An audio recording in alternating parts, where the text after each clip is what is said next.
Bonjour, mon nom c'est Gérard Kofi, je suis le président fondateur de Formato Incorporated. Formato Incorporated est une entreprise de formation, de conseil et d'audit. Alors nous aidons les entreprises à implémenter des systèmes de continuité d'activité, des systèmes de sécurité de l'information, des systèmes de gestion de la qualité et beaucoup bien d'autres. Alors, nous organisons également des séminaires internationaux ici au Canada où nous faisons venir les cadres dirigeants africains pour participer à certains de nos séminaires exécutifs et aussi leur permettre d'établir des contacts d'affaires. Mais aujourd'hui, nous allons parler de continuité d'activité, système de continuité d'activité. Qu'est-ce que c'est? On en parlera typiquement en deux étapes, donc deux petites capsules où nous allons vous présenter ce que c'est que le système de continuité d'activité. Avant d'aller dans le vif du sujet, je voudrais dire merci à Malisa Capital TV qui me donne l'opportunité de pouvoir nous exprimer sur ce thème fort important pour les entreprises, à savoir la continuité, le système de continuité d'activité. Le plan que je vous propose aujourd'hui, sinon je vous donne un peu l'aperçu de tout ce que nous allons voir dans les deux capsules, comme nous allons diviser bien entendu en deux sessions. Donc on parlera de ce que c'est que la continuité d'activité.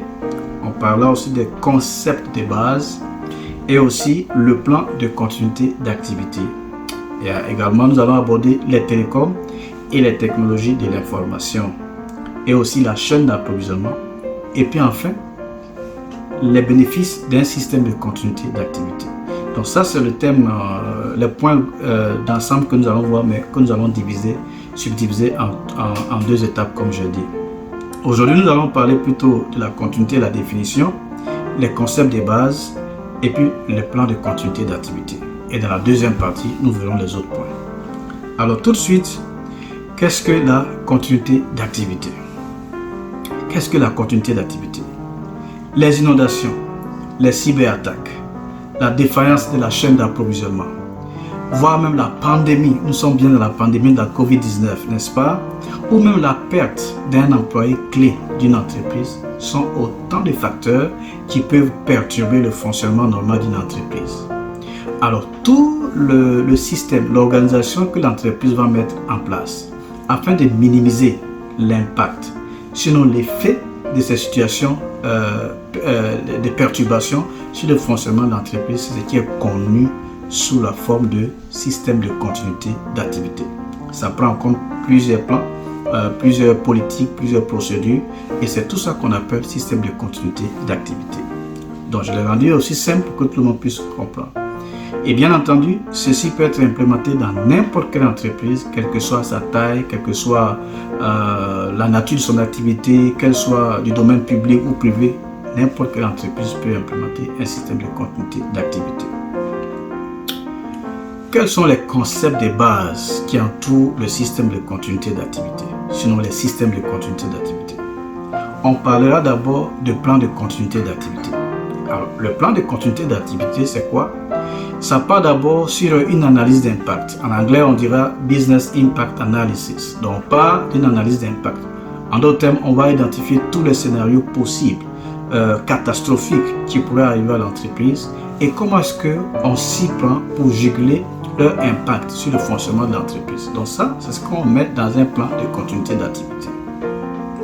Il y a aussi le plan de reprise, d'activité. Alors, lorsqu'on établit un plan de continuité, on va aussi mettre en place un plan de reprise. Ça veut dire, dans une situation catastrophique, on a eu un plan pour y faire face. Mais lorsqu'on doit revenir à la normale, ça prend aussi un plan. Comment est-ce qu'on revient à la normale? Autrement, la reprise, si ce n'est pas planifié, ça peut être aussi une source de défaillance même de toute l'entreprise. L'autre concept qui revient, c'est la reprise après sinistre. Donc, la reprise après sinistre, ça prend aussi une autre façon de réfléchir pour voir, une fois qu'on a repris après un sinistre, puis après une catastrophe, quelles sont les mesures d'accompagnement, comment est-ce qu'on fait, comment on soutient émotionnellement le personnel pour que l'entreprise puisse typiquement refonctionner de façon normale. Et l'autre concept, c'est objectif de reprise d'activité. Donc, lorsqu'une catastrophe est survenue, vous allez certainement chercher à revenir à la normale. Mais parfois, ça ne va pas être tout de suite le même niveau de service d'avant la catastrophe. Mais il faut quand même définir un objectif minimum de niveau de service. Donc on appelle ça plan d'objectif de reprise. Plan d'objectif de reprise en quelque sorte. Et il y a aussi un autre concept qui est aussi connu sur le concept de système de management de la continuité d'activité. C'est simplement un système qui est basé sur la norme ISO 22301, qui est la norme internationale qui renferme toutes les bonnes pratiques en matière de continuité d'activité. Donc ça, voilà un peu les concepts qui entourent le système de continuité d'activité. Donc ça, c'était tout pour la première partie. Mais je voulais quand même tout de suite définir ce que c'est qu'un bon plan de continuité et nous allons nous arrêter sur ça pour aujourd'hui. Donc un bon plan de continuité d'activité, bien entendu, il reconnaît les menaces potentielles pour une organisation et il analyse les impacts possibles sur les opérations quotidiennes de l'entreprise. Donc un bon plan doit avoir cette caractéristique-là. Un bon plan également permet d'atténuer ces menaces-là, n'est-ce pas? Donc le plan a pour objectif aussi d'atténuer ces menaces. Et naturellement, le plan doit être tenu à jour. Le plan aussi doit être en accord avec la réalité. Si votre plan est asynchrone avec le fonctionnement normal de l'entreprise, il ne sert à rien. On va s'arrêter là pour aujourd'hui, pour cette première partie, et restez avec nous pour la deuxième partie parce que nous parlerons un peu des bénéfices et aussi de la chaîne d'approvisionnement, etc. J'espère vous voir pour la prochaine capsule. Merci.